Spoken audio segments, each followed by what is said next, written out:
बहुत खुशी अच्छी आई एम वेरी हैप्पी आउ 98.8 रही आउ मु बहुत खुशी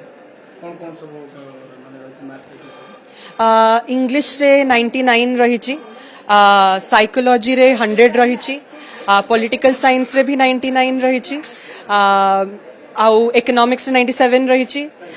लीगल स्टडीज रे 98 रही आउ लीगल स्टडीज रे 98 एंड पेंटिंग रे 99 100 साइकोलॉजी रे मोर रही मु प्रिपरेशन हिसाब रे निश्चित भाव में एंटिसिपेट करी थी कि 95 ऊपर रहिबो किंतु 98.8 रहिबो बोली मु केबे भाबी नथिली मोर एमती किसी रिजिड टाइम टेबल नथिला मु सेई दिन सकाळे उठिले सब बेले